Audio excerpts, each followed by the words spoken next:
I want to discuss how gangstalking actually manifests, because it's multifaceted, it's multidimensional. It really is. It's multidimensional, and there's a lot of misunderstanding and even a misappropriation of what's actually going on. So, it's, for instance, like in 2010, I was in a college, and they were doing political evaluations. They also had a vaccine mandate, and the vaccine mandate really was the new paradigm shift, where the psychopaths were murdering the non-psychopaths. That's not an exaggeration of what was going on. They were actually, the professors were doing political evaluations on all the students, and it was so like primitive, awkward, stupid, and just dishonest. So it's a bunch of dishonest, narcissistic clowns. You got to think about, like, in a classroom of like 30 people, maybe 6 people or whatever, and the professors pretending to be casual and just every day will pick a student and just start discussing like a random political topic as if it's casual conversation. And every professor was doing this. So the whole like method is so awkward and stupid. And it's strange, like, why they would even do this. Like, what is the purpose? And it might be some kind of, what I'm thinking is, it's some kind of, for stupid people, it convinces them that they're actually really sophisticated and they're going to be rising the ranks. They're going to be expanding their progressive, Sephiroths. They're going to, enter into the higher kingdom of understanding. So they have these, like, ridiculously awkward process. It was kind of sick. But I did ask some of the professors, I go, are you guys doing political evaluation? Because I keep seeing you guys in every single class, every day. They don't do more than one question. They do one student at a time, and they're doing it like around, they'll pick another student another day. They'll pick another student another day, and they'll go through all the students. And it's like, they're taking notes down when they're talking. It's supposed to be like a casual conversation, like an off-the-cuff conversation, but it's not at all an off-the-cuff. It's so awkward and fake. But I asked them, and they said, yep, like proudly. They're like, yeah, we're really sophisticated people. We are doing a political evaluation. And it's like, wow, okay?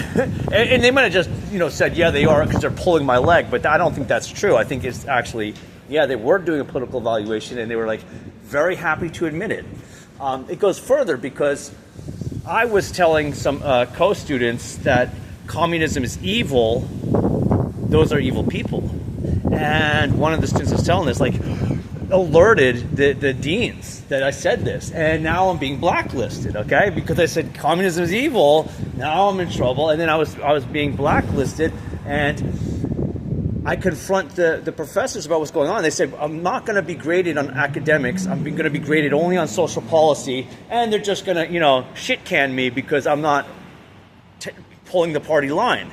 They really were trying to convince me. They go, look, you're either going to be a communist, do social policy, which I said, like, social policy, that's just criminality.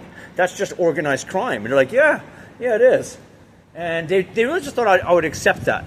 Because, if not, I'm stupid. If I don't accept that, I'm just not educated and I'm dumb. And they thought I was educated and intelligent. And so it was like surprising to them. It was like a complete shock to them. They're like, well, I can't believe that. You wouldn't just be an evil communist. Everybody else is. I thought you were smart enough. I guess not. That's how, like, awkwardly stupid these professors are.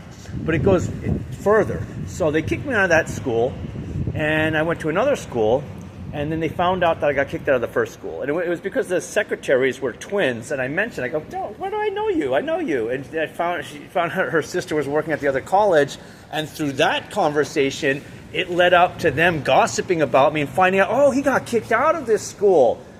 That's what, because, like, after that, I'm being blacklisted in this new school. Initially it wasn't happening, but then suddenly it was, and I brought it forward to them, and then they said, yeah, we're blacklisting you. And my anthropology professor, I talked to all the deans and all the professors. We were having meetings because they're kicking me out again. I had to pay money. They didn't reimburse me my money. They were going to make me, they were billing me for this, which is obviously stupid. It's evil, it's corrupt. This is how sick these disgusting, cancerous stuff is. But the anthropology professor was very angry. He's like, he's not gonna budge. He hates me. He's gonna hate me forever because I understand communists are evil. So this really upsets him. He finds me to be intolerably bad. He cannot tolerate it. He's very hateful of me, and he says they're gonna kick us out of this school. Any school I go to, they're gonna kick me out, and that's not enough. He says, anywhere you go, we're gonna harass you on the streets. That's what he said. This is 2010. Okay, and yeah, when they had the vaccine rollout, I did take the vaccine. I knew it was going to be a bad thing, but I was going to, hey, I got to be the guinea pig. I got to see what these evil people are doing. They had the mRNA vaccine in 2010. They give you a slip. It tells you what's in there. It's all bad stuff. And I can research it. I think it's in your medical records, whatever they did. I had the slip for a long time, but I misplaced it at this point. But the fact that all the side effects that it lists, they were valid. I got all those side effects. It destroyed my immune system to the point where if I got a pinprick, I would get a staph infection. If someone sneezed on me, I would get a cold. Like, no doubt. Someone's got an actual cold and breathes on me. Oh, I'm getting that cold. And it was very, very bad. I was in a very bad situation. And you don't have any support from the medical community. What I had to do is figure my own, way. And I came up with Z-Stack before they came up with the Z-Stack. That was my big thing. I came up with the Z-Stack. You need your multivitamin array, zinc, C, manganese, magnesium, selenium. Really, I was an early promoter of selenium. It became a very popular thing just prior to this, because prior to this, I was already kicking the selenium up.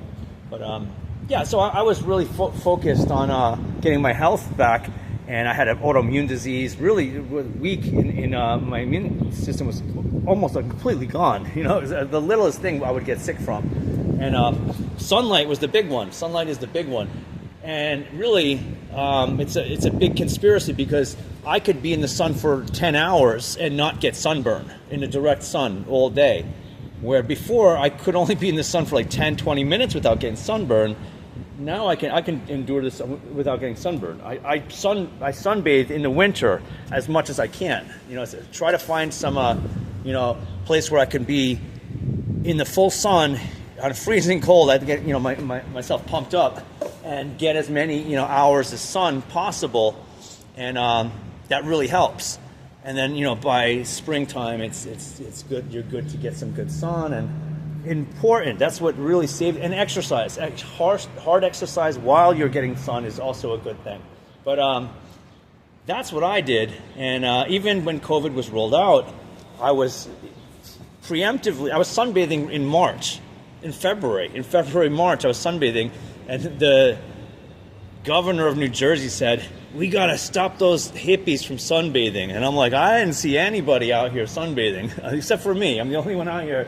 So it was kind of strange that he said, I'm going to get those hippies. Even stranger, I would say.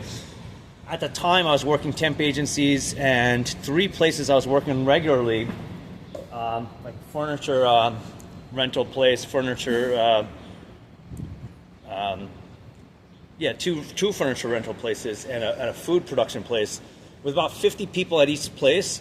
And in the first 2 months, 2 casualties from COVID at each place. That's 6 people in the first 2 months, which is extremely high. And another thing was at 2 of those workplaces, we had Chinese people. One was a Filipino guy, and another person was a Chinese lady. But we never had any Filipinos or Chinese people working in these places. But it was like a week before COVID came out, 2 weeks before COVID came out, and they were both sick, and they're coughing on people, coughing on me, and they were really actually right in my face, sweating on me and coughing on me. Why is this person bumping into me? Why is this person coughing rudely without covering his mouth right on me? This was all part of a gangstalking, operation. That's what I'm saying. It's very multifaceted. It's multidimensional. But here's another real important realization. So, in a city where I was living there, they were really cracking down on me. They were sending all kinds of people after me, on the street. And they gossip, and all the people on the street knew me before I know them. And here too, in this city, they all know me, because they all gossip. And they are so religiously polarized, where evil is good. Anybody who doesn't believe in their beast system is being targeted. So that's the level, and heavily so. So where I was just last working, there's people I'm working with who are, everybody there, like half the people there are at like rehabs, halfway houses, shelters, and everybody in the rehabs, halfway houses, and shelters all know of me. They all gossip about me. They all hate me. It's packs of these people. These large packs. They're all the same too. All these people are the same. Completely scoundrel people.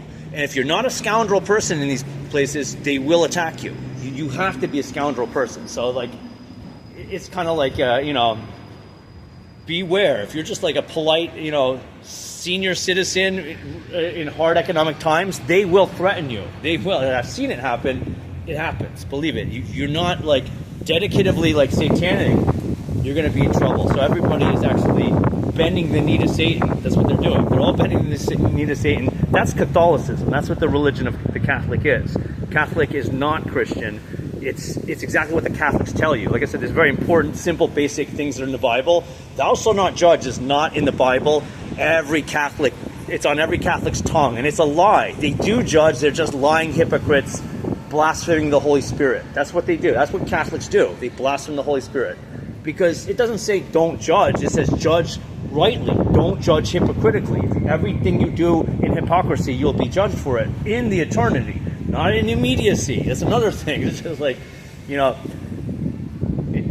a Catholic's religion, bad things happen to bad people, good things happen to good people. There's no criminality in complicity. That's just our current world religion.